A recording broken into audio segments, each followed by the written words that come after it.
Hello, welcome to today's kind of how-to video.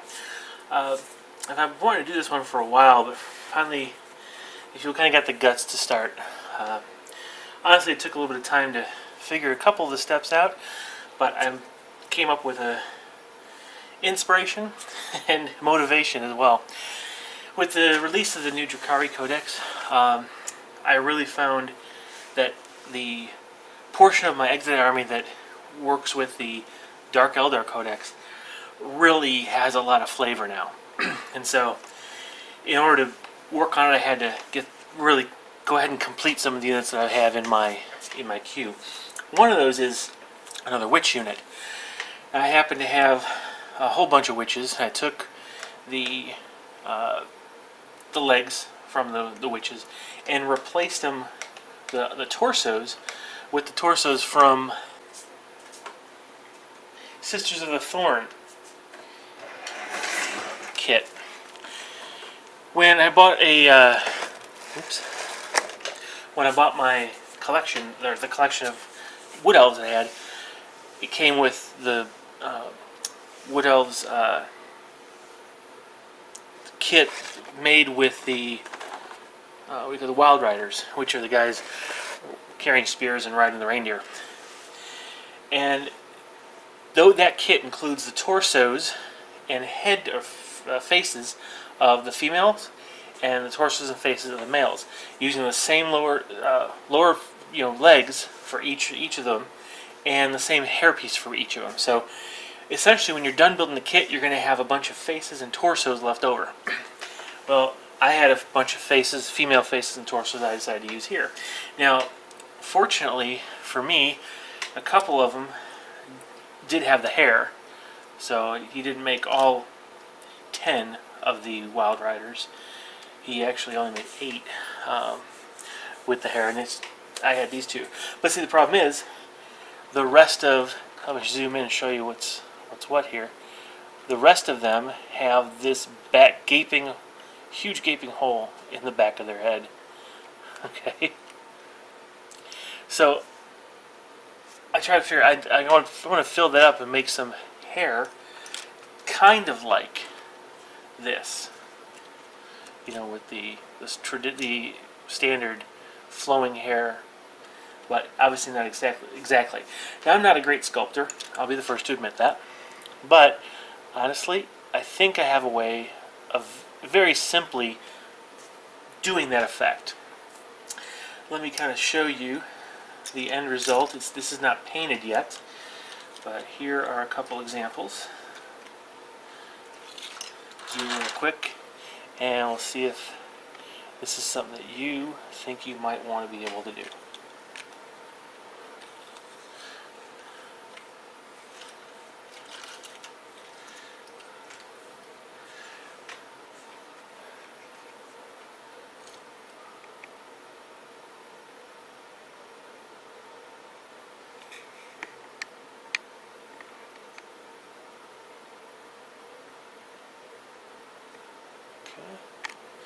And that's compared to this.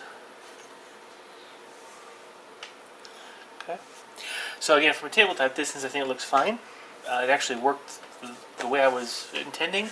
It's not as beautiful as I'm sure some can sculpt, but I think if you have never sculpted before and you want to give some of this a try, this is probably a good way to get some good techniques practiced out and actually come up with some really cool looking models. So let's take a look at how I went about doing this. Alright, the first thing you're going to do is you get yourself some green stuff, and you're going to cut out, I don't know, probably a 1/4 inch or so across that, quarter inch deep across that, to give yourself something to work with. Then you'll create a cone, essentially. You're going to want to keep it about 2/3 to 3/4 the length of the hair that you actually want it to be. So here's an example. I tried to shape this one very similar to this. Let me zoom back in again. Okay, so here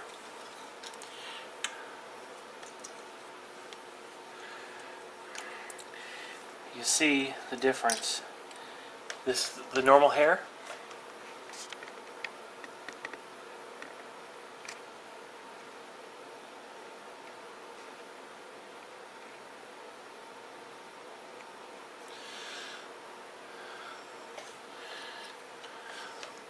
Okay, you can see here's the length of the normal hair, and you can see the green stuff cone is only about 2/3 the length, and that gives you a form around which to make the hair.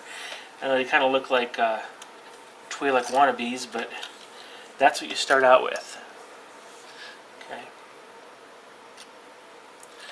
All right, so that's the simple part.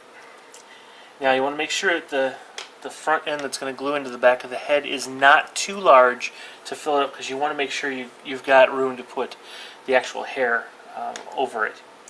So that's where we go.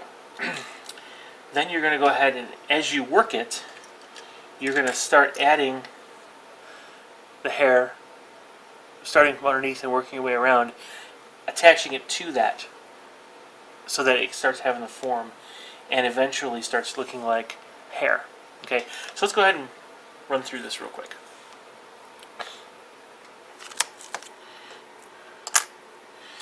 Okay, you start out with a very thin amount.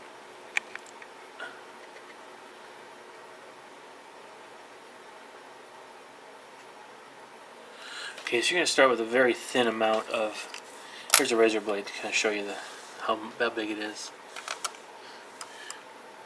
Very thin amount of green stuff, okay? Because you don't want to have too much to work with. This stuff goes very, very far when you're trying to do hair this way.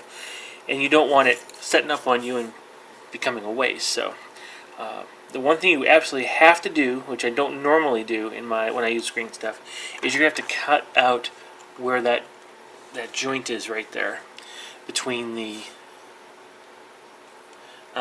where the yellow and green is, or where the yellow and blue is, because that's where it has started to set up. It's going to be a little glob, and it's going to mess up your actual hair strands. So you're going to cut that out on either side and just remove that piece. And then make sure as you pinch that side that you don't feel any little hardened pieces, and I don't right now. So just go ahead and twist them together and just start kneading it up like you would normally.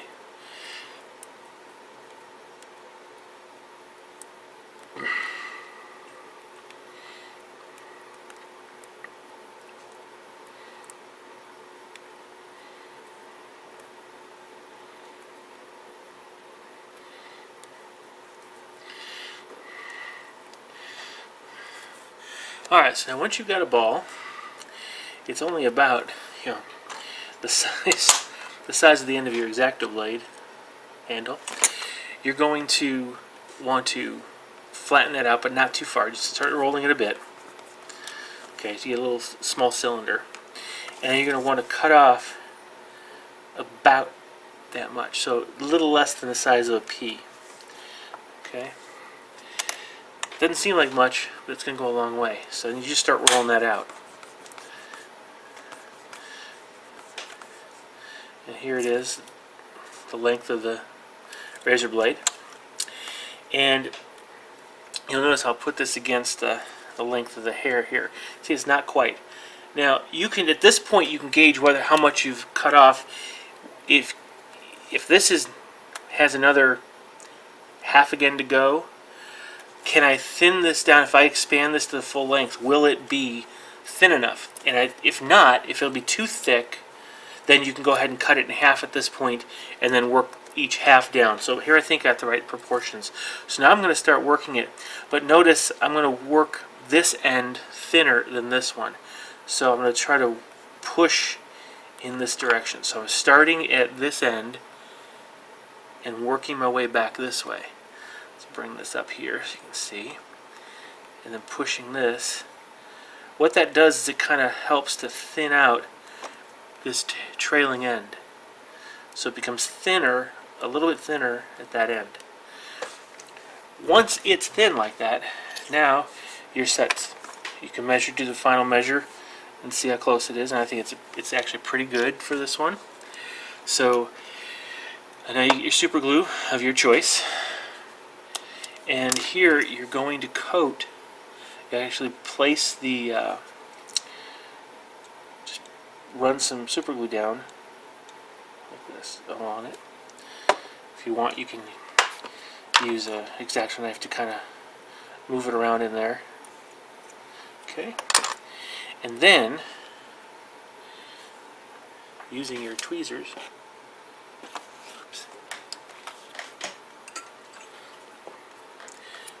using some tweezers, pick that end up. You lay it down in there.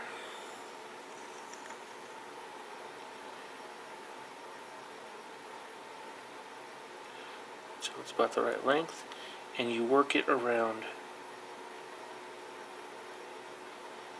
into the end.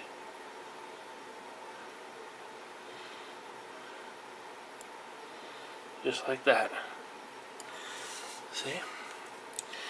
Okay. And then you continue that with additional strands of hair. And you're going to fill this whole thing in so that you can't see any more of that frame, that cone frame that you had. And you can always add more. In fact, you can add additional hair elements above on top to kind of add some more body. On here, that's exactly what I did. So these last couple here on top are actually on top of other pieces of hair, and so I was able to get some additional volume in that hairstyle. Okay. So again, so let me show you. If you happen to cut out too much, let's go a little big, like this, and we start rolling this out.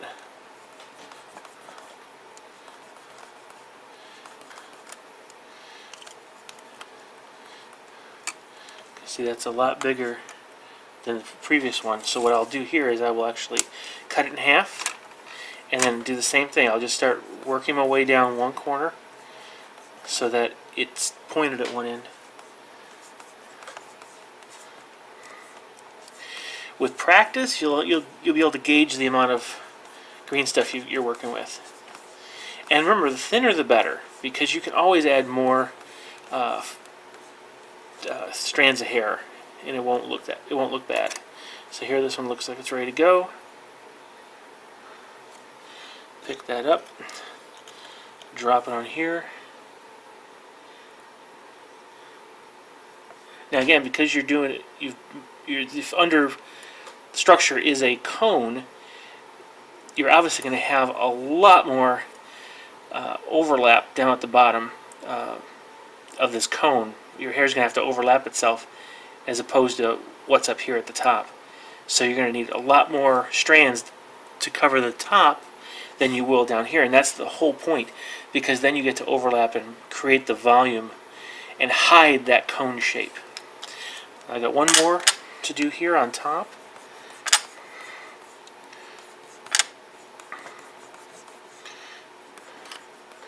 And there we go.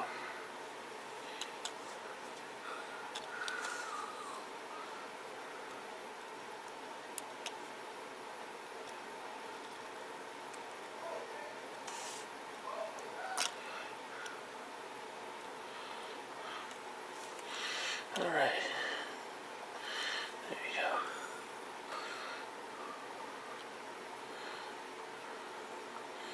Okay, and that super glue helps it stay put. Now I can tell I need some more down here in this section because that's very, very loose. So I'll just add a little bit down, halfway down, quick little dab, and then just drop it down. All right, and then there it is. Okay. Now, one key thing. You'll notice that I've got this one coming straight out the back, so hers is going to be a lot more like this. When you have that situation, such as this, these little tendrils on the very end, sorry, we're going to get this here, these little tendrils are extremely soft before it's cured. And so if you stood this thing up, all of those little ends would just droop down. So what you want to do is find something to set this on. What I used in this particular case, I used this Scotch tape holder, and I basically laid this down like this, so that all of these would kind of settle down and away from the legs. They would settle away from the body to make it look like more like it's flowing. With this one, I'll have to actually make sure it's hanging right off the back like that, so that her hair is going down all the way. So that's how you go about doing it. Very, very simple, straightforward. It does take some time.